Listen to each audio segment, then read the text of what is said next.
What's the difference of having a website and running a Facebook ad? What is the importance of a website? So today is day 19 of Project Dream Life, and today share ko na sa inyo yung experience dun sa client ko last week, which is restaurant owner, and their main business is to provide Vietnamese food.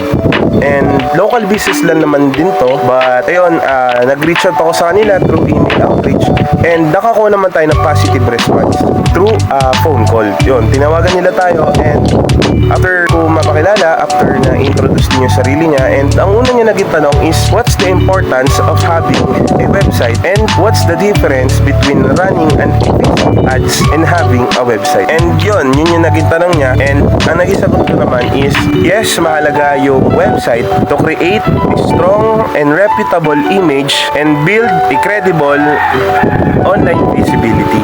And sabi niya, ano naman yung pinakaiba ng pag-run ng Facebook ads and having a website? Yes, maganda na nag-run tayo ng Facebook ad if may money ka. If you have a portion of your sales or profit na inilalaan mo for advertising. Pero isa din sa mahalaga is ang website. Kasi yun yung magiging funnel ng client mo to search your business.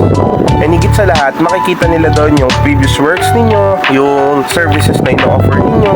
And higit sa lahat, makakapag-create yun ng first impression sa kanila na reputable yung business ninyo. Just imagine this. Maraming mga scammer ngayon na hindi naman legit yung business, but they're running their business ads and they're also having a website. So imagine this, kung sila hindi sila legitimate pero nakakakuha pa din sila ng mga clients and customers. Imagine your business is legitimate, ilang years na nagra-run and ilang years na din nag-work. Kung sila nga na scammer or hindi totoo yung business nila, which hindi talaga legitimate, kayo pa kaya na meron kayong business na tumatakbo and totoong nagsaserve ng good and satisfying products and services?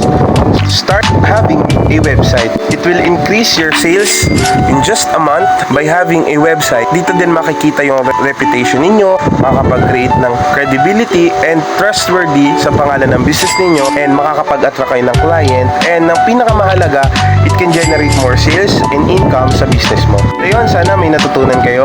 Maraming salamat sa panonood. Thank you for watching. That is all. Follow for day 20.